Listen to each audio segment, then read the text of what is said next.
안녕하세요. 민소 기자들이 만드는 시사 토크쇼 시사 콜콜입니다.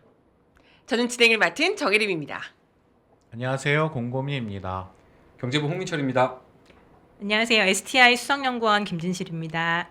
네, 오늘은 2주마다 김진실 수석연구원께서 여론 동향을 소개해 주시는 순서인데요. 우선 정당 지지율부터 좀 살펴볼까요? 네, 9월 1주차 정당 지지율은 한국갤럽과 리얼미터 조사 결과를 바탕으로 말씀드리겠습니다. 네. 한국갤럽 자체 조사 결과이고요. 9월 2일부터 4일까지 조사했는데 더불어민주당 41%, 국민의힘 24%, 그리고 조국혁신당 4%, 개혁신당 3%, 진보당 1% 순이었고요. 무당층은 25%로 나타났습니다. 이어서 리얼미터 조사 결과는 리얼미터는 9월 1일부터 5일까지 진행한 2,519명 대상 조사를 집계한 결과인데요. 이 조사에서 더불어민주당이 44.6%, 국민의힘이 36.2%, 개혁신당이 4.5%, 조국혁신당 2.7%, 진보당 1.3%였습니다. 기타 정당 2.0%, 무당층 8.6%였습니다. 더불어민주당 지지율이 약간 소폭 하락이 네. 양 조사 모두 나타났고요. 국민의힘에서는 약간 오르거나 아니면 비슷한 수준으로 나타나고 있는 것 같습니다. 참, 국민의힘 아유 마음에 안 들지만 직무수행 평가 결과도 좀 소개를 해주실까요? 네, 9월 1주차 조사에서 직무수행평가에서 잘하고 있다는 응답, 갤럽 조사에서 잘하고 있다는 응답은 63%로 나타났고요. 그래서 3주 연속 상승했습니다. 잘못하고 있다는 응답은 28%로 역시 3주 연속 하락했습니다. 리얼미터 조사에서는 긍정평가가 56.0%였고요. 부정평가는 39.2%로 나타났습니다. 그래서 양 조사에서 모두 격차가 조금 더 벌어지는 것으로 나타났습니다. 잘하는 걸로 바뀌어가고 있군요. 네, 그렇습니다. 그리고 지금 취임 100일이 되었기 때문에 취임 100일 무렵 직무수행 평가를 갤럽에서 각 역대 대통령마다 이렇게 비교를 했거든요. 그래서 이 조사 결과를 보시면 가장 높았던 게 김영삼 대통령이 83%로 가장 높았었고요. 그리고 이제 문재인 대통령이 78%였는데 이재명 대통령의 경우에는 역대 순위로 하면 3위로 63%가 이제 3위 수준에 이르는 그런 결과인 것으로 보입니다. 김영삼 때 엄청났네. 83%. 이때 그 하나회 척결하고 막 그런 것 때문에 그랬었던 거예요. 100일 지점이었는지는 잘 기억이 안 나는데 엄청났네. 초반에 초기에 여러 가지 많이 엄청난 하기도 개혁 했고, 드라이브를 걸었죠. 문민정부로 출발을 해서 아무래도 기대감도 되게 높았던 시기였던 것 같고 초기 여러 가지 개혁 드라이브 진짜 많이 했던 것 같습니다. 그렇구나. 그때는 이제 그러니까 일단 어쨌든 뭐 민자당이 3당 합당을 해서 비판을 많이 받긴 했지만 어쨌든 노태우는 쿠데타를 했던 이제 신군부 세력이었고 김영삼은 민주화 운동을 했던 사람이었고 처음으로 이제 문민정부 그러니까 무슨 정부라는 이름을 처음 쓴 거예요. 문민정부라는 이제 표현을 쓰면서 상당히 기대를 받을 수밖에 없었죠. 그리고 이제 뭐 초반에 이게 뭐 노태우 정부 시절에도 그런 측면이 좀 있었는데 초기 개혁 드라이브를 통해 지지율을 끌어올리는 것은 이때가 가장 상징적이었고 금융실명제라든가 하나의 척결이라든가 뭐 하다못해 제가 이제 이때 이제 저희 학교가 바뀌었죠 이름이. 그러니까 제 출신 학교가. 그러니까 저는 국민학교를 다녔지만 저는 이제 중학생이었거든요. 중3. 근데 이제 초등학교로 바뀌고. 맞아. 이런 것들이 이제 쫙 한꺼번에 정말 한꺼번에 던졌거든요. 그러면서 이제 상당히 오랜 시간 동안 김영삼 대통령은 그런 이제 초기 지지율을 끌고 갑니다. 그렇군요. 윤석열이 28%였네요. 100일에. 취임 100일에. 네. 이때가 거기 관저에 무슨 천공이 갔냐 무슨 풍수지리학자가 갔냐 그때 아닌가 이게? 그러니까 이때는 이미 이제 인수위 시절부터 이제 청와대를 들어가지 않는다.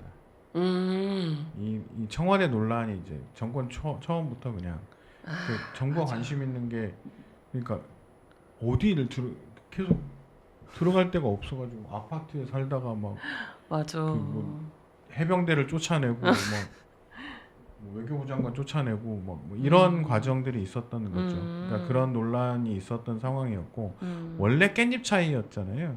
원래 깻잎 차이였는데 보통은 밀어준단 말입니다. 근데 도저히 너를 밀어줄 수가 없겠다. 그러니까 반대 세력 입장에서는 벼르고 이런 게 아니라 너무 한심한 상황이었잖아요. 그 대선 맞아요. 과정 자체가 그런 상태에서 이제 청와대 논란이 딱 벌어지면서 제가 나라를 어떻게 만들려고 하는 거지? 이런 이제 의구심이 특히 100일 즈음 와서는 이제 굉장히 강해지는 상태였고 야당은 굉장히 굳건한 상태였죠. 그러니까 훨씬 이제 여당보다 큰 당이었기 때문에 비판은 비판답게 그냥 하는데 뭐 그때 허니문이 굉장히 일찍 끝났다 이런 평가를 했죠. 허니문 청와대 있긴 한 방으로 했나? 끝나버렸으니까 지금 높- 만만치 않은 게 이제 했었나? 이명박 대통령이었고 더 나죠. 네. 뭐지? 그때 왜 인사 때문에 그랬지? 그런가? 인사 참사도 인사 참사는 박근혜 때가 더 심했는데요. 그 노무현 대통령 정권 말기에 이제 그 뭐라 그래야 되나 이게 이 한쪽을 완전히 이제 박살을 낸 상태에서 했고 제가 알기로는 정권 초기부터 아들 문제나 이런 것들도 이제 뭐 불거지기도 했었고 뭐 야, 그랬던 근데 윤석열보다 낮은 건 쇼킹하네. 그러니까 이렇게 낮은 그러니까요. 초기 100일인데. 그때가 FTA 그때 아닌가요? 야. 쇠고기가 걸렸겠죠. 협상이 시작될 때쯤이었겠네요. 그러면 그럴 수 있겠다. 네. 네, 뭐 왜냐하면 역산하면 8월 달이 그 저기 농성할 때였거든요. 그러니까 이때면 쇠고기 협상 할 때였겠네요. 네, 명박산성 쌓고. 그러면 이해가 되네요. 아무튼 그렇고요. 긍정률이 역대 대통령 중 세 번째로 지금 높은 굉장히 높은 상황이다. 거죠. 여야 간의 대립이 이제 굉장히 첨예한 대선이 아니었기 때문에 가능한 일이 아닐까. 그러니까 야당이 지금 거의 정신을 못 차리는 상태, 그로기 상태에 빠져 있고 야당이 국민적 호감을 거의 못 얻는 상황이잖아요. 네. 하는 소리도 헛소리가 많고, 그러니까 야당 복이 좀 있다. 이런 것도 좀 있는 것 같아요. 그러니까 야당 복이 이재명 있다. 대통령 자체에 제가 볼 때 약간 개인기가 이제 끌고 오는 측면이 좀 있는 것 같다. 그러니까 그렇게 김영삼 때랑 좀 약간 비슷한 거죠. 개혁 드라이브 개혁 같은 드라이브와 그 개혁 드라이브가 개인에 대한, 그러니까 이게 좀 웃긴데 김영삼 대통령은 중후반기를 넘어가면서 개인에 대한 혐오가 커집니다. 뭐 이재명 대통령 어떻게 될지 모르겠는데, 근데 처음에는 개인에 대한 그 기대감이 굉장히 높았죠. 민주운동을 해왔던 사람이기 때문에. 근데 이재명 대통령은 김영삼 대통령하고 비슷한 측면이 있는데 다른 게 있어요. 뭐요? 그러니까 기대가 아주 높았다기보다는 뭐 잘하겠지 이랬는데 하는 일로 이제 호감을 얻어가는 방식이라서 조금 양상은 다릅니다. 그러니까 베일에 쌓여 있었던 신비주의에 쌓여 있는 가수가 이제 일집이 막 흥행 대박을 치는 김영삼이었다면 여기는 그냥 가창력으로 승부하는 그런 가수 뭐 이런 느낌이지 않을까 이런 생각이 듭니다. 그리고 상대편 가수들이 다 못해. 그런 것도 좀 있고. 알겠습니다. 이것도 재밌는 것 같아요. 이 윤석열 때랑 찬반이 거꾸로 바뀌었어요. 거의 28, 63, 64. 이것도 재밌네요. 네, 아무튼 뭐 그렇고요. 정당별 호감도도 소개해 주신다고 하는데 이거는 어떤 이야기일까요? 네, 8페이지 보시면 정당별 호감이 있습니다. 일반적으로 정당 지지도라고 하면 여러 정당들 중에서 내가 가장 지지하는 정당 하나를 선택하도록 하고 있거든요. 근데 이제 호감도에서는 모든 정당들에 대해서 내가 호감이 가는지 가지 않는지를 다 응답하도록 하고 있어요. 각각. 그러다 보니까 내가 그동안 하나만 골라야 됐다면 이제는 모든 정당에 대해서 호감 가는지 아니면 비호감인지 다 표현을 할 수 있으니 어떻게 보면 지금 정당 지지층이 아니지만 뭐 호감의 정도 수준, 이 정당의 호감 정도 수준을 알 수 있다던가 아니면 이 정당은 비호감도가 높은지 뭐 등을 알 수 있는 그런 정보가 될 것 같습니다. 재밌네. 그래서 이제 더불어민주당의 경우는 호감이 50%이고 호감이 가지 않는다가 40%고요. 조국혁신당은 호감이 간다가 30%, 호감 간다만 소개해드리면 국민의힘은 21%, 진보당은 17%, 개혁신당은 12%입니다.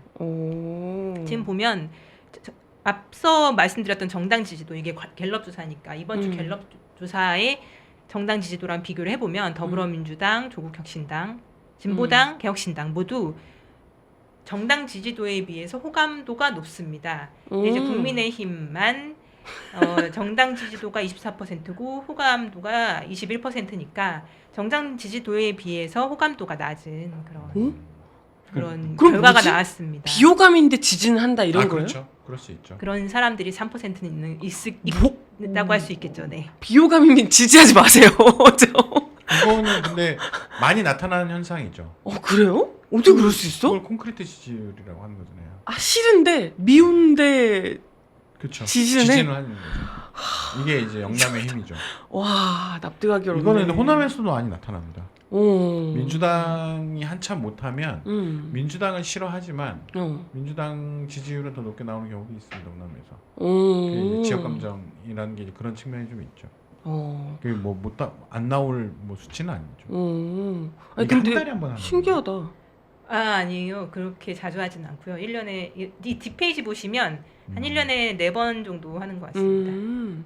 아니 근데 이게 보니까 비호감보다 호감이 더 높은 게 더불어민주당밖에 없네요.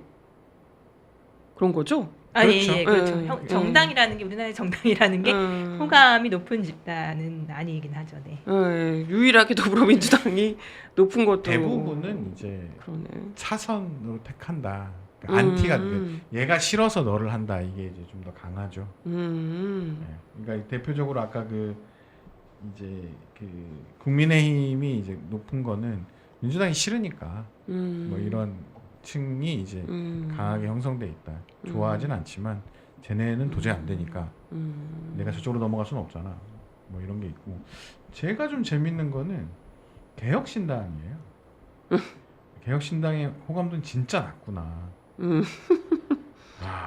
이게 비호감도로 보면 지금 국민의힘이 71이고 개혁신당이 71이거든요. 그 얘기는 굳이 이걸 막 어거지로 끼워 맞춘다면 범진보 계열의 어떤 성향에 있는 중도와 범진보 계열에 있는 사람들은 개혁신당과 국민의힘 둘 다 싫어한다. 이런 느낌이라는 게 있고 당연히 진보당의 비호감도는 더 높을 수밖에 없죠. 왜냐하면 좀 더 극단적, 그러니까 좀 이렇게 보수층에서 본다면 더 극단적이니까 비호감도는 갈수록 이게 어떤 진보의 색채가 약해질수록 비호감도 수치는 낮아지는 이런 경향을 보이는 게 이제 좀 예측이 되잖아요. 그런 느낌. 그렇죠. 그러니까 진보당 제일 싫고 조국혁신당 정말 싫고 민주당은 싫긴 해. 뭐 이런 느낌이라면 개혁신당의 비호감도는 국민의힘 수준이다라는 거죠. 그러니까 이제 국민의힘이 정당 지지도에 비해서 호감도가 낮다는 것도 좀 포인트지만 저는 이 개혁신당의 비호감도 이게 정말 무시무시하고 그러니까 국민의힘하고 같다라는 이제 느낌을 주고 있다라는 거죠. 이 비호감을 뚫고 지지율을 4%까지 갖고 있다는 건 놀랍기도 합니다. 그러니까요. 이게 그냥 이번에만 한 게 아니라 이 다음 걸 보니까 계속해서 이 조사를 해온 거네요. 정당별 네, 호감 간다. 맞습니다. 9페이지에서 이제 흐름이 보이는데 아까 얘기 나왔던 국민의힘의 흐름을 좀 보면 지금 이제 좀 진한 빨간색의 그런 그래프인데요. 2020년 6월 25일에 18%로 가장 낮았던 이래로 지금 그 정도까지는 낮지 않았는데 최하로 떨어지는 상태입니다. 2020년 6월이면 그때 이제 총선 직후였는데 총선에서 이제 참패라고 하는 그런 평가가 있었고 그러고 나서 이제 김종인 비대위가 쇄신하겠다고 나서가지고 좀 올라가고 회복하는 게 보이는 그런 흐름이 보였던 것 같아요. 근데 지금 이제 21%까지 상당히 떨어진 상태인데 과연 어떻게 이제 이거를 흐름을 바꾸는 걸 보여줄 수 있을 것인가. 특히 이제 지방선거가 9개월밖에 안 남았기 때문에 사실 이제 이 정당의 이름을 달고 후보에 나서는 후보들은 굉장히 어려운 그런 상황에서 선거를 치러야 되는 상황이거든요. 맞아요. 이게 어떻게 될 것인지 좀 중요한 지표가 될 것 같습니다. 이러고도 사실 더 떨어져야 되는 정상 아닌가 저는 이렇게 생각을 하는데 호감도가요? 그죠. 호감도 더 떨어져야 되는데 저는 이 아까 얘기 뭐 개혁신당 수준으로 가야 되는 거 아닌가 이런 생각을 하는데 그러니까 이제 그런 측면은 있는 것 같아요. 그러니까 두 가지 다 있는데 하나는 올라서지 못하는 이유는 국민적 쇄신에 이제 그 국민 앞에 쇄신하는 모습을 보여주지 못하기 때문에 호감도가 좀처럼 오르지 못하고 있다라는 측면이 있는 반면에 그 전통적 지지층의 약간 성향의 변화도 좀 감지되는 건 있는 것 같아요. 그러니까 이 전통적 지지층이 2018년, 19년으로 넘어가는 이 국면에서 그 호감도가 낮았거든요. 그러니까 그 당시에 네네. 전통적 지지층도 이제 너네 싫어 이런 걸 했단 말이에요. 근데 그거를 뚫고 이제 쇄신을 이루면서 올라간 측면이 좀 있는데 지금은 전통적 지지층이 과 이제 그 국민의힘이 약간 딱 붙어 있는 느낌. 그러니까 전통적 지지층도 좀 더 강경해졌고 그들을 쫓아가면서 국민의힘이 이러지도 못하고 저러지도 못하는. 그러니까 이게 국민의힘이라는 조직으로 본다면 전체적으로 방향을 트는 게 유리하다고 느낄 수도 있는데 국민의힘의 내부 경쟁으로 본다면 그들에게 이제 구애를 해야 이제 자기가 뭔가 대표를 하든 뭐 직책을 얻든 이런 걸 할 수 있으니까 그러니까요. 이게 똘똘 말려서 이 상태를 이제 쭉 가고 있지 않을까. 좀 놀라운 건 어찌됐건 8월 달 조사에서 32%까지 올라갔었다는 걸 본다면 작년 이제 이 국민의힘이 그 뭐라 그래고 해야 되나요? 그 윤석열이 개판을 쳐도 지지율은 끌어올릴 수 있는 정당이었다는 거죠. 근데 지금 어쨌든 내란 직후에는 이게 반영이 안 됐을 것 같고 제대로 내란 이후에 이 조사에서 호감도가 21%인데 그러면 이게 이제 4개월에 한 번씩 한다는 거잖아요. 그러면 다시 조사를 했을 때 20% 이하로 호감도가 떨어질 건가? 저는 쉽게 떨어지지는 않을 것 같다. 독하다, 지독하다, 아주 지독해. 하지만 그렇군요. 그 선거에 도움이 안 되죠. 네. 그쪽에서 그렇게 생각하고 있을 것 같아요. 그러니까 우리는 똘똘 말려 막 표현하시는 똘똘 말려 있으니까 그럼 어떻게 풀지는 못하고요. 저쪽에서 뻘타치면 그거 기다리고 있는 거죠. 네, 민주당이나 이재명 정부에서 뻘타칠 때를 기다려라. 꼭 참고 우리끼리 꾹 있다가 하면 이제 그러니까 막 이제 뭐 터지기만 하면 그냥 이재명이 못해. 민주당이 독재네. 맞아, 이제 맞아. 이 얘기를 하면서 이제 때를 기다리고 있는 똘똘 말려 있는. 그렇게 그냥 계속 똘똘 말려서 그냥 떨어졌으면 좋겠다. 공격수가 나경원인데 그죠. 초선 앉아 있어라는 명언을 또 남기시고 아주 공격력이 안 돼요. 그럼 이제 지방선거까지 그냥 쭉 이렇게 점점 더 이렇게 아니, 나락길로. 뭔가를 해야 될까. 김종인 체제로 바뀌면서 선거를 이겨버렸거든요. 그렇지.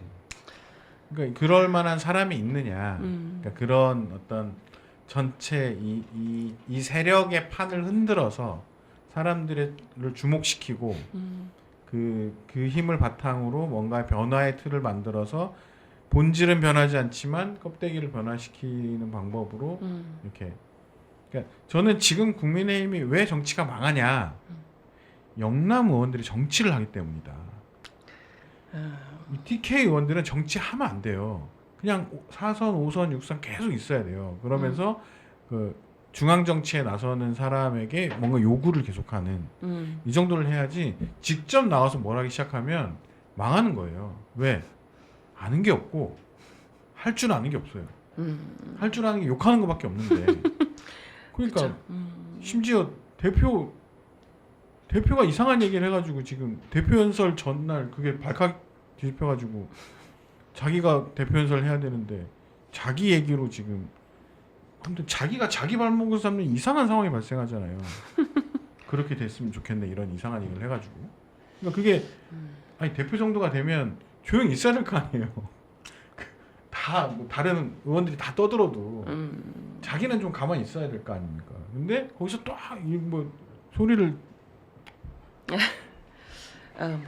네. 계속 이렇게 나락으로 가시는 걸로 했고요.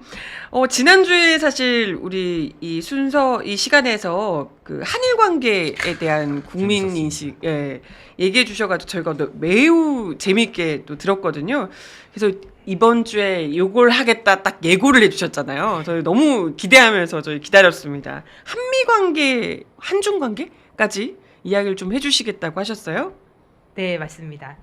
대통령이 지난 8월에 미국에 방문했을 때 했던 얘기, 과거처럼 안미경중 하기 어렵다 이런 말을 했었고요. 그래서 기존의 이제 실리주의 외교 노선을 철회하는 듯한 그런 이제 발언을 해서 이 안미경중과 관련되어 있는 국민들의 인식을 좀 미루어 짐작할 수 있는 조사들을 모아서 한번 봐야겠다라고 해서 모으게 됐습니다. 네네. 먼저 국가별 호감도 먼저 한번 보겠습니다. 오늘 호감도를 많이 보게 되네요. 여기 이제 이 호감도는 온도로 0도에서 100도 사이로 내 호감의 뜨거운 정도를 표현해달라 이렇게 이제 물어봐서 이것도 이게 쭉 계속해서 진행되어 온 조사인데요. 이제 최근 조사 결과 이게 7월 조사 결과인데 미국에 대한 감정 온도는 51.7도였고요. 일본이 42.7도, 중국이 29.3도, 북한이 28.0도, 러시아가 27.2도였습니다. 미국 호감도는 뭐 어느 정도 이제 60%대일 때도 있고 60%대일 때도 그게 있다가 이 그 트럼프 취임 직후에 굉장히 이제 크게 떨어졌던 게 보입니다. 그다음에 이제 살짝 반등한 그런 거고요. 일본은 우리 저번에 봤듯이 굉장히 낮은 정도 이제 20% 초반에 있다가 서서히 올라와서 지금 꽤 많이 올라와 있는 거 볼 수 있을 것 같습니다. 중국, 북한, 러시아 모두 30% 이하 수준이고 중국과 북한은 이제 2020년 이후로 이제 하락되는 게 보이고 러시아는 이제 2022년 1월 이후에 하락하는 것이 만연하게 보입니다. 북한하고 중국은 비슷하게 쭉 떨어져 왔고 러시아는 전쟁 한 방에 그냥 이렇게 된 거죠. 네, 그렇죠. 아, 그렇구나. 야, 근데 진짜 일본은 다시 봐도 놀랍긴 하네요. 이렇게 지난주에 굉장히 일본 지지도가 오른다고? 지지도가 아니라 호감도가 오른다고 하면서 분노했었는데 실제로 이게 드러나는군요. 네. 또 이제 구체적인 문항으로 보기 위해서 동아시아 인식조사라고 하는 조사 결과를 보여드리도록 하겠습니다. 이 조사 지난주에도 소개해드렸던 조사였는데 2024년과 25년 바로 1년 만에 이제 그 변화에도 어느 정도 변화가 있어서 함께 살펴보시면 좋을 것 같습니다. 13페이지 보시면 현재 한국이 당면하고 있는 가장 큰 위협 요인이 뭐라고 생각하냐라고 하는 질문에 2순위까지 이제 물어서 이걸 합친 결과거든요. 그래서 이제 미중 전략 경쟁과 갈등이라는 응답이 64.9%로 가장 높았고 보호무역 확산 및 첨단 기술 경쟁이 59.8%로 그 다음이었습니다. 이때 이제 올해 조사에서 트럼프 등장 이후로 이런 이제 보호무역주의 굉장히 이제 다른 나라에 굉장히 뭐라고 해야 될까요? 강력하게 강요하는 폭력적으로 강요하는 그런 협상으로 인해서 이런 부분을 굉장히 큰 위협으로 느끼고 있는 것 같고요. 그에 비하면 이제 작년에 비해서 크게 낮아진 것들이 북한 핵 미사일 위협 같은 경우에 51.1%에서 33.2%로 낮아지고 기후 변화와 환경 문제도 51.2%에서 31.1%로 낮아졌습니다. 아무래도 이제 상대적으로 모르는 점이 있는데 지금 현재 미국을 둘러싼 어떤 변화가 굉장히 크게 부상하기 때문에 다른 것들에 대한 위협도 좀 더 적게 느껴지는 것 같습니다. 트럼프 한 방에 그니까요. 많은 걸 역전시켰군요. 북핵이나 기후, 야, 그 지금 그 중요한 게 아니다. 트럼프제를 어떻게 해야 된다. 이거잖아요. 진짜. 놀랍습니다. 대단한 정치인. 엄청나. 24년에 8월 달 조사니까 이 기타에는 분명히 윤석열의 외교 참패 뭐 이런 거 있었어요. 답변 없나? 답변. 그리고 이제 그리고요. 가장 중요한 외교 관계 역시 2순위까지 고르게 했는데 여기에서도 압도적으로 한미 관계, 한중 관계 이렇게 높게 나타나는 것으로 볼 수 있습니다. 한미 관계 같은 경우에 지난해 75.1%였던 것이 올해 90.7%로 야. 거의 그 모든 응답자 중에 한 10% 조금 안 되는 사람들만 빼고는 이것을 모두 고른 것이고요. 한중 관계도 32.8%에서 43.2%까지 올랐습니다. 지난해에는 2위 수준이었던 남북 관계가 52.6%에서 올해 42.2%로 좀 낮아졌습니다. 그러니까 지난해에는 어쨌든 2등이었잖아요. 남북 관계가 3등으로 밀린 게 크네요. 한중 관계보다 남북 관계가 더 밀린다. 이거는 야, 이 대중의 시각은 정확한가? 오차범위 아니니까요. 네, 거의 네. 비슷하긴 하죠. 네. 맞습니다. 그러니까 그만큼 이제 그러니까 중국하고 문제를 좀 풀어야 되는 거에 대한 관심이 이제 높아지고 있는 거죠. 네. 엄청 많이 올라갔어요. 신기합니다. 다음으로 경제 관계가 중요한 국가나 지역에서도요. 여기서가 좀 더 이제 1, 2위가 더 명확하게 좀 갈리는 것 같습니다. 그래서 미국이라는 응답은 93.3%, 중국이라는 응답은 82.7%고 둘 다 작년에 비해서 각각 약간 높아졌습니다. 일본도 53.6%로 지난해보다 약간 높아진 것으로 나타났습니다. 그래서 그 이제 경제 관계에서 중국이 매우 중요하긴 했으나 어쨌건 현재 이 두 나라 모두 중요하게 생각하고 있다는 것이 이 조사에서 좀 드러나는 것 같습니다. 네. 그런 것 같고요. 다음으로 이제 이거 호감도는 아니잖아요. 중요하다는 거지. 네, 내가 생각하기 한국의 어떤 경제 관계가 중요하다고 생각하냐, 어느 나라와의 경제 관계가 중요하다고 생각하냐입니다.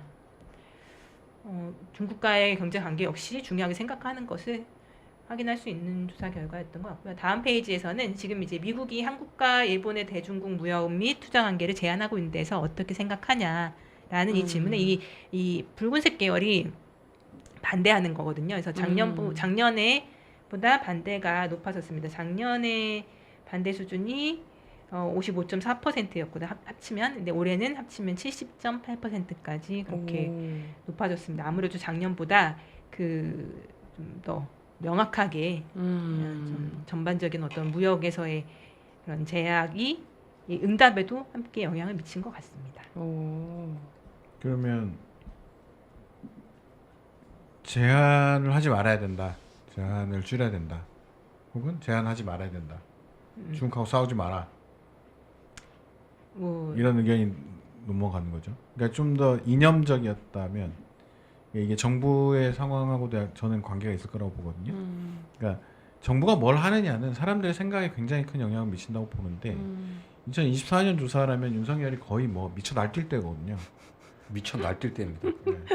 중국놈 죽여버리겠다고 이러고 이제 날뛸 때 그런 영향을 받죠. 네. 그래서 정신 똑바로 차린 사람들이 그러면 안 돼. 그 사람이 한 절반 좀 넘는 수준이었다면 지금은 정부도 이 문제를 풀어야 된다라는 입장이기 때문에 대부분이 정신을 차리고 있고 네. 굉장히 찬성하는 사람은 유지되고 있잖아요. 4.5, 4.3. 예. 또라이들이죠. 지금 저기 명동에서 시위하고 있는 그분들. 그죠. 침 뱉고 막. 깽판이라고. 차이나 아웃 뭐 이러시는 분들. 그렇죠. 있죠. 그러니까 이게 그걸 누가 봐도 깽판인데 깽판이잖아요. 그러니까 그런 인간들에게 2024년에는 윤석열이 박수를 치고 있을 때였고 2025년은 대통령이 그게 무슨 표현의 자유입니까? 깽판이지 라고 얘기하는 시대. 그러니까 이런 게 영향을 미치는 게 있을 거예요. 하나는 그걸 거고 그거의 결과를 보고 있는 거죠. 굉장히 이 격렬한 싸움이 그러니까 중국과 미국의 혹은 미국과 중국의 미국이 중국을 향한 혹은 중국이 미국을 향한 이런 여러 가지 이제 전쟁이나 재한 이런 것들이 어떤 결과를 낳고 있는지를 피부로 느끼고 있는 상태이기 때문에 이제 이게 커졌을 거라고 보거든요. 특히 이 관세 협상이 굉장히 큰 영향을 미쳤을 거라고 봅니다. 그러니까 이게 약간 먼 나라 얘기였거든요. 미중 간의 그 대결은 그들끼리 싸울 때는 피부로 막 나한테 다가오고 영향을 주는 것 같긴 한데 좀 안 했으면 좋겠는데 이런 사람들이 있었다면 지금은 관세 25%? 이걸 펑 맞고 그러니까 눈앞에 딱 그런 게 펼쳐지니까 아 남일이 아니었나? 쟤는 그냥 전 세계를 상대로 저러는 건가? 중국하고 언제까지 싸울 생각이지? 뭐 이런 생각으로 좀 치닫는 두 가지의 흐름이 있는 게 아닌가 이런 생각이 좀 들긴 합니다. 정신을 차려가고 있죠 우리 국민들은.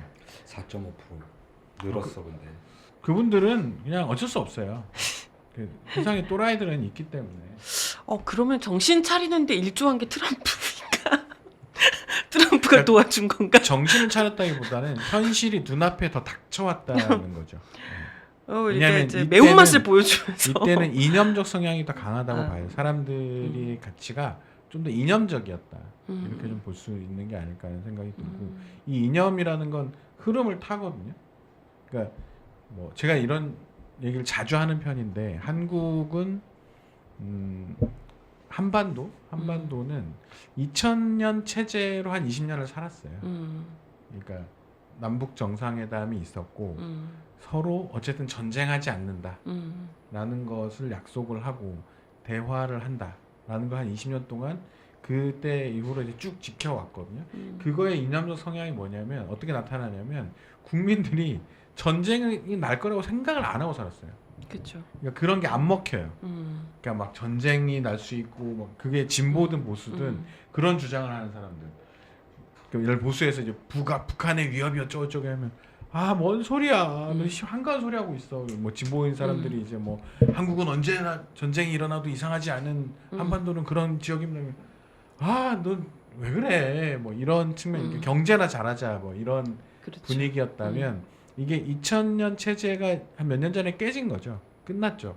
그러니까 정확하게 얘기하면 문재인 정부가 시절 막판에 북한이 이제 이행하지 않는구나. 너희들은 약속을 이행하지 않는구나라는 입장 계속 내고 이 정권이 바뀌어가는 과정에서 이제 폭파시켜 버리잖아요. 벽 세워버리고. 그러니까 더 이상 이건 없다. 그리고 북한이 이제 한국이라고 표현하기 시작하면서 2000년 체제는 끝난 거죠.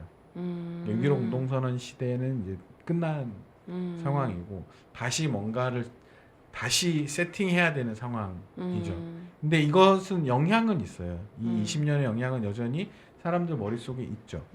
그리고 이 과정에서 북한은 핵을 완성을 했고요. 그러니까 위협은 올라왔는데 그렇다고 해서 사람들 머릿속에 그 위협이라는 것이 이게 관성이라는 게 있거든요.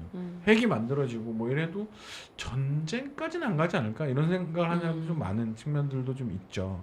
맞아요. 이게 어떤 이념 같은 건데 이런 것보다 훨씬 강력한 건 북한이 핵을 실험하는 것보다 미사일 쏠 때가 더 무섭거든요.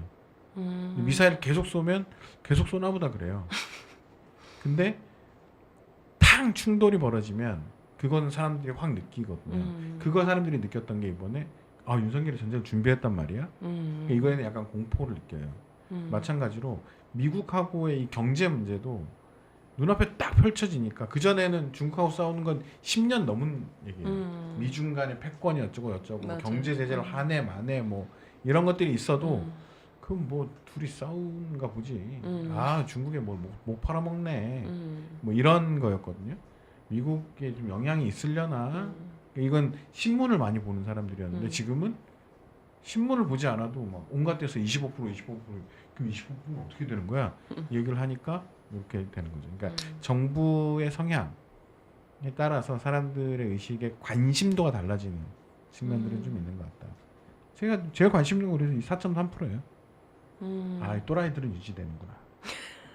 어떤 상황에서도 이게 가장 반대가 매우 반대가 늘고 반대도 늘었고 찬성도 줄었잖아요. 매우 찬성만 유지되죠. 네, 또라이들. 대단합니다. 깽판러. 그리고요 또 한미동맹 관련한 여론조사도 네. 근데 건가요? 이 문항은 이따가 한번 같이 소개를 해드리도록 네네. 하겠습니다. 18페이지에서 뉴스타파의 최근 여론조사를 소개해드리려고 하거든요. 뉴스타파가 8월 광복 80주년 앞두고 대미 인식 여론조사라고 이상한 조사를 했다. 조사를 했습니다. 8월 8월 4일부터 6일까지 1000명을 대상으로 여론조사를 했습니다. 그래서 이 조사 결과를 한번 보도록 하겠습니다. 19페이지 보시면 관세 협상에서 대미 협상을 할 때에 있어서 한미 동맹 관계에 타격이 되더라도 한국의 이익을 양보해서는 안 된다와 한미 동맹 관계가 훼손된다면 양보해서라도 타협해야 한다. 이 두 가지에 대해서 이익을 우선하는 그런 입장이 54%, 한미 동맹을 좀 더 우선하는 입장이 36% 이렇게 나타났습니다. 그래서 이제 한미 동맹에 대한 그런 입장에서도 이익, 그러니까 우리나라의 한국의 이익이 관련된 사안이 있으면 이익을 우선해야 된다라고 하는 의견이 좀 당연해 보이긴 하지만, 네. 어쨌건 이게 이제 54%로 확인되었다. 저는 이게 당연하다고 보지 않아요. 저는 이게 2000년 체제의 그러니까 6.15 공동선언 체제의 결과다라는 거죠. 아직까지 영향을 주고 있다. 그러니까 전쟁 날 거라고 생각을 하지 않으니까. 예. 그러니까 전쟁이 안 나는 체제니까 전쟁이 안 나는 한반도는 전쟁이 있는 곳의 가능성이 굉장히 낮으니까 우리가 주한미군이나 한미동맹을 조금 흔든다 하더라도 우리 이익은 지켜야지 라고 생각이 되죠. 근데 여기서 시간이 더 흘러서 진짜 전쟁이 날 수 있다고 생각하면 이건 뒤집어질 거라고 봅니다. 네. 우리 이익을 양보해서라도 우리는 살아남아야지. 이거는 언제 급격하게 변할지 모른다고 저는 생각해요. 네. 그러니까 아직 한국은 2000년 체제는 저는 사실상 끝났다고 보는 편인데 그러니까 그래서 다시 설정해야 되거든요. 남북관계, 북미관계 뭐 육자회담이란 말 자체가 없고 남북 관계가 이제 어떤 정상회담을 다시 할 수 있느냐 없느냐로 2000년 이전으로 돌아간 상황이란 말이에요. 그러니까 이건 정상회담을 하게 된다면 정상회담이 재개됐다고 표현할 수 있을까? 네. 약간 애매하거든요. 왜냐하면 그 사이에 변한 게 너무 많기 때문에. 근데 이 상황에서 이것을 다시 간극을 줄이지 못하고 남북 관계가 더 멀어져 버린다면 실제 그래서 전쟁이 날 수 있다고 사람들이 인식하는 순간 이건 바뀔 수 있다. 그러니까 충돌이 벌어진다면. 그래서 저는 북한이 아마 어떤 생각인지는 모르겠지만 충돌은 피하고 싶어 하는 것 같아요.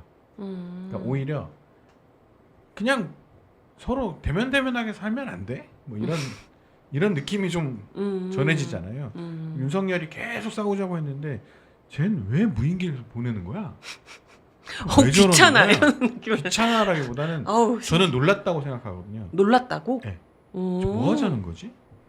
이렇게 이제 생각을 했을 것 같고 그 다음에 이제 실제 포를 쐈을 때도 쟤네 왜 저러지?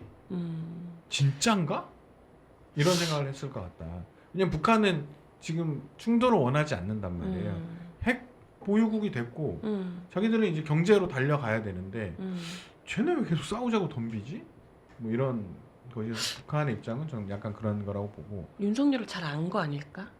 미친놈이구나. 이렇게. 남쪽에 있는 사람들도 모르는 윤석열은 북한은 어떻게 알아요? 알죠. 우리 그 정도의 또라이일 거라고는 생각하는 사람은 없어요. 하긴 너 전쟁 도발까지 할 줄은 그거 아무도 몰랐죠. 못했잖아요. 진짜 몇 명 빼고는. 그래서 맞아. 저는 이게 우리 국민들 사이에 2000년 체제, 그러니까 6.15 공동선언 체제는 굉장히 공고한 것이었고 아직까지 분명한 영향을 미치고 있다. 근데 저는 이 조사 결과는 좀 놀라워요. 그래서 사실 객관적으로는 굉장히 그 위험 수위는 높은 상황이란 말이에요. 북핵은 있고 충돌은 벌어진다면 벌어질 수 있는 상황인데 몇 년 전에 비한다면 오히려 충돌의 가능성은 굉장히 높아졌는데도 주한미군 그까이 거 뭐 이런 느낌인 거잖아요. 근데 약간 이게 어떻게 보면 질문에서 우리 국익을 우선시해야 된다 이렇게 하면 그래도 약간 그렇지 무엇보다 우리 국익이 우선하냐 이렇게 생각할 수도 있는 거 아닌가? 그게 전쟁 앞에서는 진짜 완전히 달라요. 그러니까 예를 들어 서해 교전 같은 게 일어나잖아요. 진짜 총을 서로 쏘고 막 포탄 서로 날리고 이런 상황이 되면 이런 결과가 나올 수가 없습니다. 그래요. 그렇죠. 그 전쟁이 어떻게 번질지 모르는데 그러니까 이게 우리가 관세를 25% 물 거냐 15% 물 거냐 뭐 이런 얘기를 하다가 아 죽을 수 있어. 이건 뭘 선택할 거냐는 거죠. 그 상황에서는 저는 거의 뒤집힐 가능성이 높다. 그러니까 서로 충돌하지 않기 때문에 이런 게 발생하는 거죠. 예, 충돌 가능성이 높아진다면 저는 옛날엔 정말 반대였으니까요. 반대도 압도적 반대. 근데 보면 예. 이 다음 것도 네. 비슷한. 네. 예.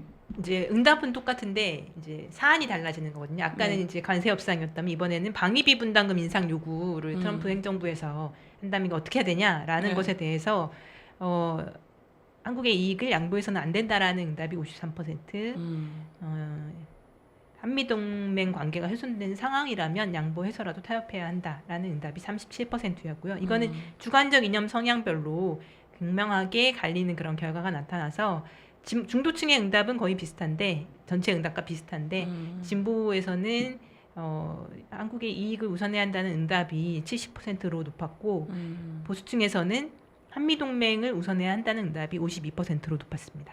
근데 제 생각보다는 보수층이 그래도 많이 그럴 수 있죠. 그렇죠. 저는 한 보수층이 진짜 한 그 이익을 양보해서는 안 된다가 한 20몇 %밖에 안 나올 줄 알았거든요. 근데 제 생각에 비해서는 좀 그래도 국익을 우선시하네 이런 생각이. 방위비 분담 그 문제는 그러니까 실제 이제 사람들이 뉴스를 많이 봤단 말이에요. 그러니까 바이든 정부에서도 방위비 분담금 계속 인상 요구가 있었는데 트럼프는 블러핑이 너무 심했단 말이에요.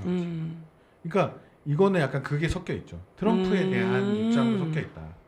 보수층에서도 저 또라이 새끼가 얘기하는 방위비 분담금 인상은 저건 좀 아니지 너무하다? 않냐? 뭐 이런 것도 전 섞여 있다고 좀 봅니다. 그러니까 한국이 어쨌든 간에 보수층들까지도 예전처럼 공포에 기반한 그러니까 한반도의 정세에 대한 공포는 높지 않은 상황은 확실하다. 그러니까 여러 가지에 대한 고민을 할 수 있는 어떤 상황 아닌가 이런 생각은 좀 들어요. 공고민님 분석에 대해서 수석 위원님은 어떻게 생각하십니까? 네, 뭐 저도 그렇게 생각하기도 하고 사실 제가 이제 소개를 하긴 하는데 일단은 문항에서 이제 구성이 조금은 이제 아까 얘기한 대로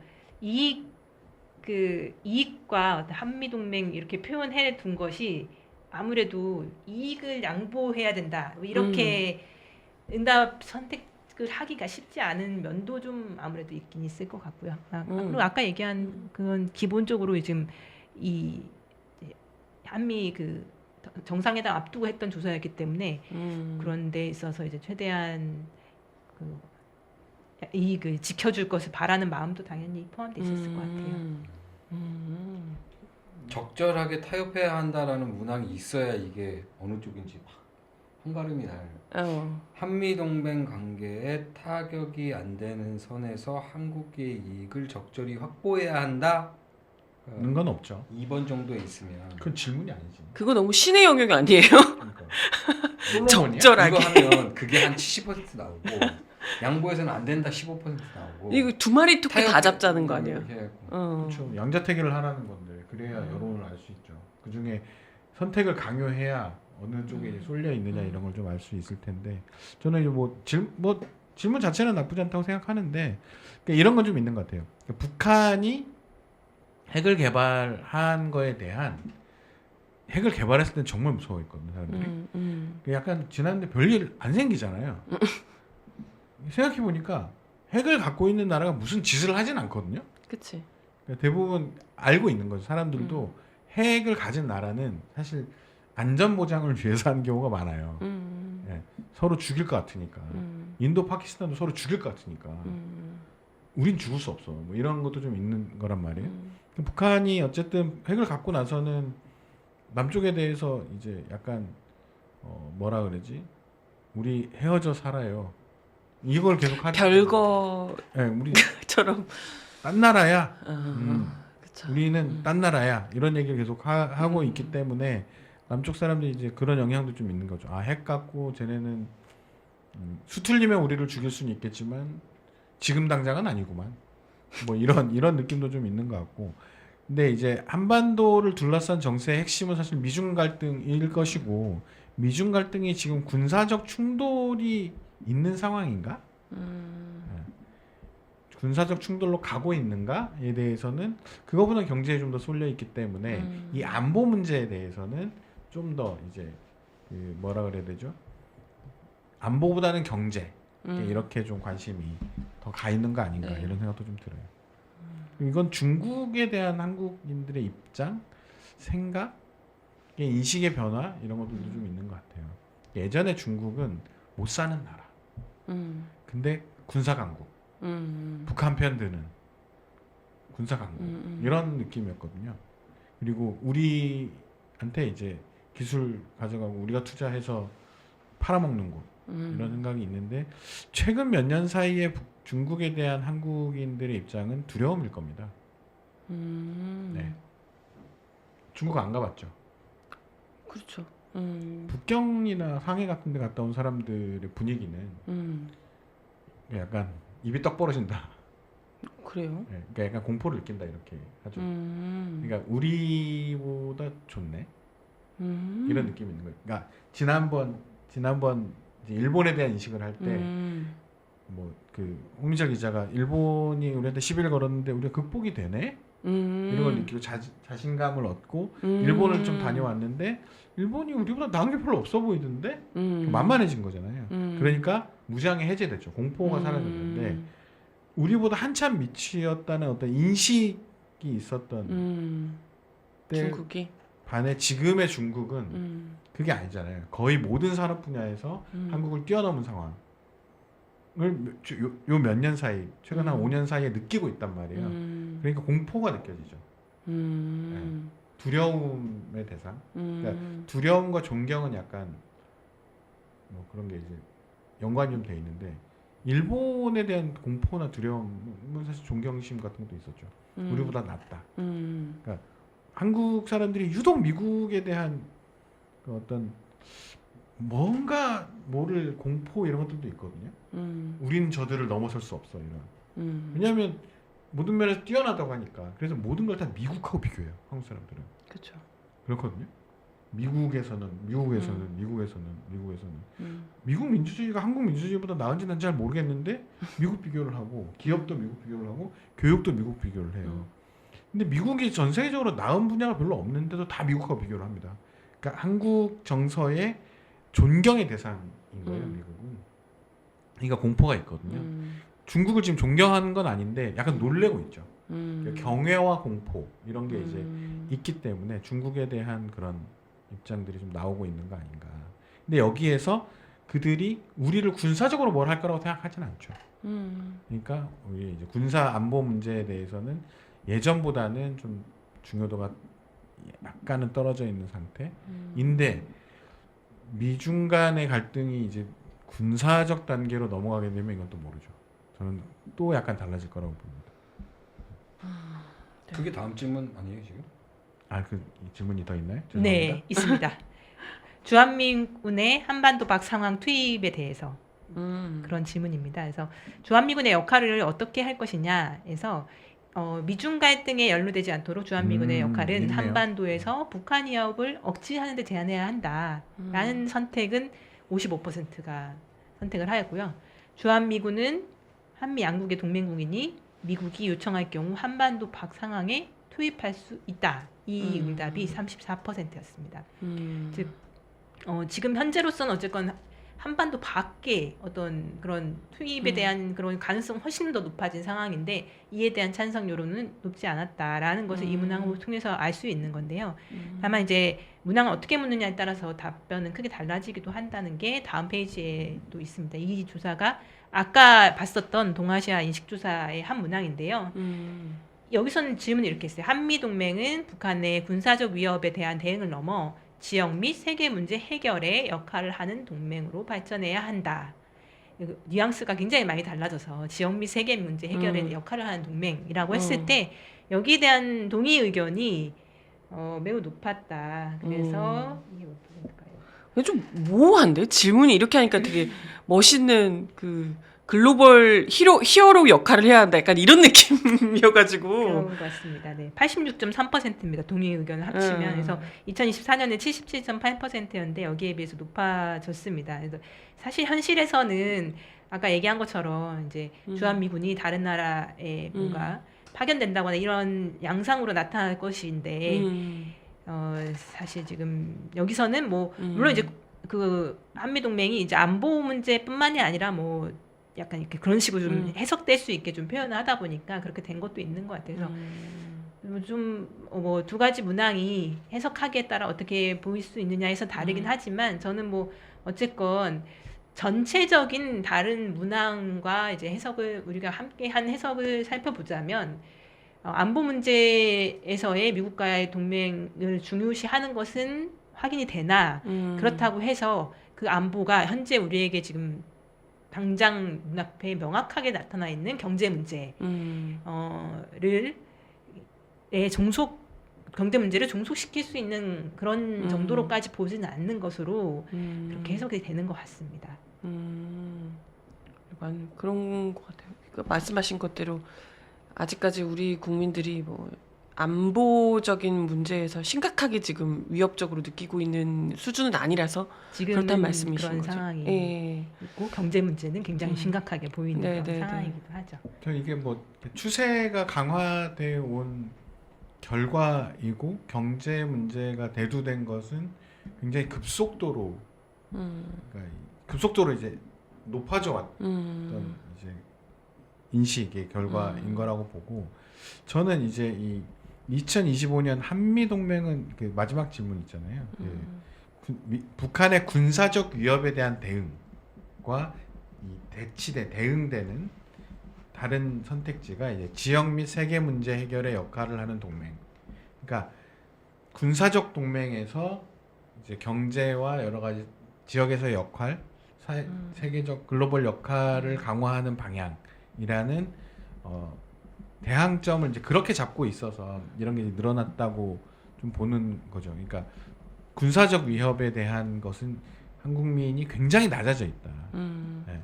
그리고 오히려 이것은 윤석열 정부 때보다는 더 낮아질 수밖에 없겠죠. 윤석열 정부는 어찌됐건 대결 국면을 이제 맞아요. 더 많이 강조했던 그쵸. 정권이었고 정권이 바뀌어서 조사를 했을 때는 어쨌든 이재명 정부는 그것을 억제시키고 평화적 국면으로 바꾸려고 하는 노력이 분명하기 때문에 그렇다면 한미 동맹이라는 것도 그것에 맞춰야 한다라는 이제 그걸로 이해를 했을 가능성이 좀 높다고 보고요. 그것에 역행하는 것이 주한미군의 역할 변경 문제이기 때문에 그러니까 평화냐 전쟁이냐 충돌이냐를 했을 때 주한미군의 역할 변경은 충돌의 가능성이 더 높아지는 거기 때문에 사람들은 이제 그건 하면 안 된다 이렇게 이제 인지를 하는 거죠. 그러니까 여전히 그런 이제 평화지향적 혹은 통일지향적 이런 정서가 한국에 굉장히 크게 자리 잡아 있는 상태고 이게 윤석열 3년을 지났음에도 불구하고 여전히 유지되고 있는 것 같다 이렇게 생각이 드는 거죠. 그러니까 뭐 한국 사람들이 통일에 대해서 통일을 할 거예요 물어보면 심드렁하거든요. 심드렁하는데 한국은 60년대 70년대 이후로 계속 심드렁했기 때문에 심드렁이 강화되고 있어요. 근데 평화를 지향하는 것은 2000년 이후에 굉장히 강해졌거든요. 그러니까 그것이 때로는 평화에서 통일로 나아가야 된다. 어떨 때는 이제 뭐 통일까지는 이제 뭐 그러니까 이건 남북 관계의 상황에 따라서 그 응답이 달라지는데 언젠가는 해야죠. 이런 게 이제 강해질 때도 있고 낮아질 때도 있지만 어쨌든 평화에 대한 지향은 여전히 유지되고 있는 상황인데 저는 이게 오래 갈 거라고 생각하지 않습니다. 그러니까 정세에 따라서 굉장히 유동적으로 바뀔 거다. 그러니까 이재명 정부의 역할이 굉장히 중요한 거죠. 3년을 보냈고 3년의 시간 동안 진짜 신나게 북한 욕하면서 살았어요.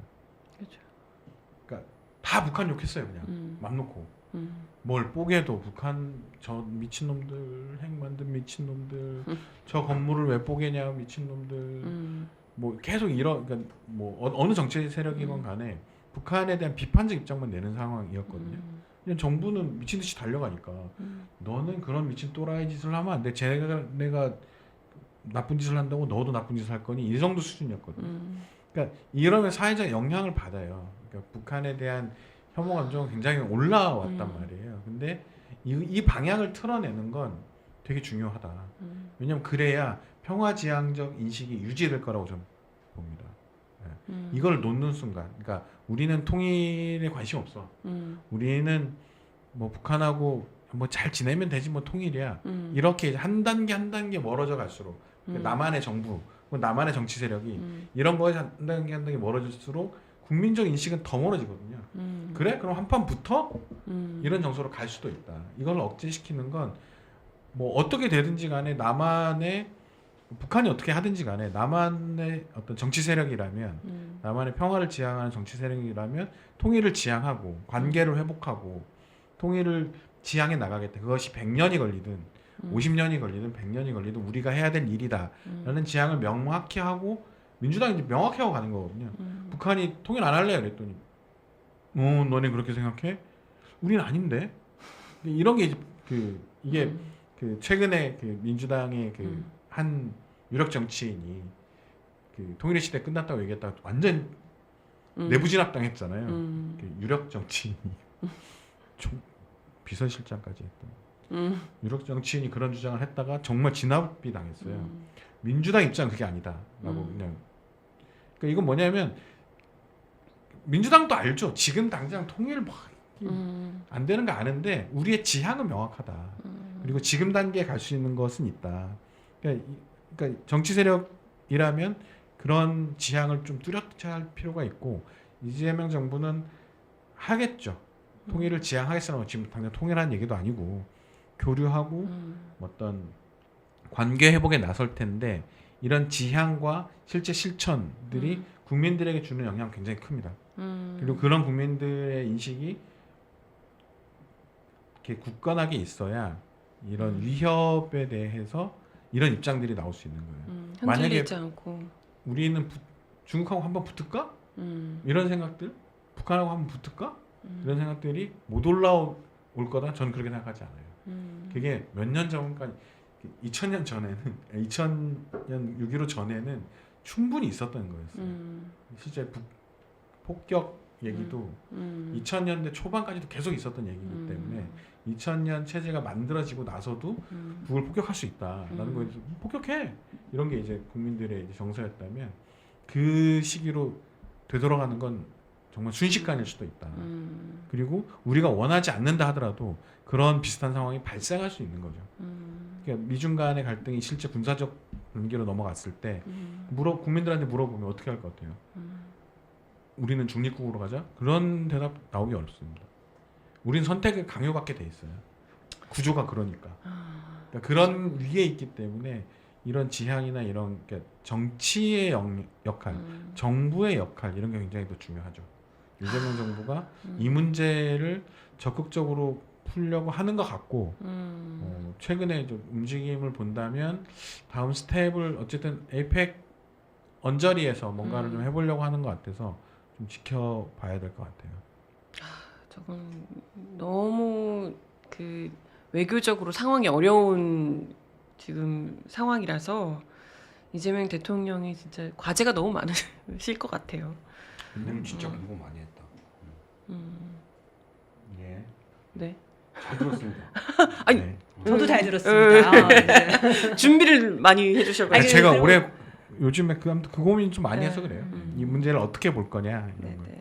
숫자들이 해석이 안 됐는데 얘기를 듣고 보니까 그리고 진짜 대미 관계, 대중 관계이긴 하지만 사실 이 문제를 살펴보는 우리의 여러 가지 면에서 사실 남북 관계를 빼놓고 볼 수가 없는 그런 부분을 다시 한번 확인하기도 한 것 같고요. 네. 또 우리 국민들이 지향하는 바가 무엇인가 이런 것도 좀 느낄 수 있었던 것 같습니다. 네. 또 어쨌건 제가 마무리 말씀을 드리자면 아까 이제 안미 경중에 대한 얘기로 이제 시작을 했는데 네. 경제 분야에서는 미중과 모두 함께 협력해야 한다라고 하는 인식이 상당히 강하다는 것, 그리고 안보에 있어서 미국과 협력은 계속해서 가져가지만 그러더라도 경제 라던가 아니면 국익을 대립시켜서 그 부분을 좀 더 우선시하고 있지는 않다. 그리고 사실 이제 이렇게 되는 데에는 굉장히 중요한 것이 또 남북관계 현황, 또 한반도 현황이 그 부분에 영향을 앞으로도 미칠 수 있다라는 점을 좀 잘 알게 된 것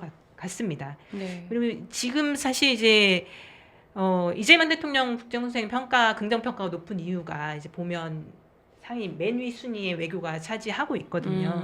누가 봐도 사실 이재명 대통령이 풀어야 될 외교 과제가 너무 어려운 그런 상황인 것 같은데 이제 이러한 상황에 대해서 사실 이렇게 보는 것이 뭐 이재명 정부에서 이런 국민들의 인식에 대해서 면밀하게 살펴보고 방향을 결정하기도 했겠지만 국민들로서도 지금 이제 우리가 요구해야 되는 것이 무엇이냐, 또 정치권이 우리를 대변해야 되는 것이 무엇이냐라고 하는 것을 좀 명확하게 알고 또 그런 부분을 잘 펼쳐나갈 수 있는 데 대해서 우리 자신의 공부를 하는 기회로도 또 되었던 것 같다. 그렇게 요약 말씀드립니다. 네, 아유, 참 한 주간 여론 동향과 함께 지지난주에 이어서 오늘은 한미 한중 관계에 대한 국민 인식까지 좀 함께 살펴봤습니다.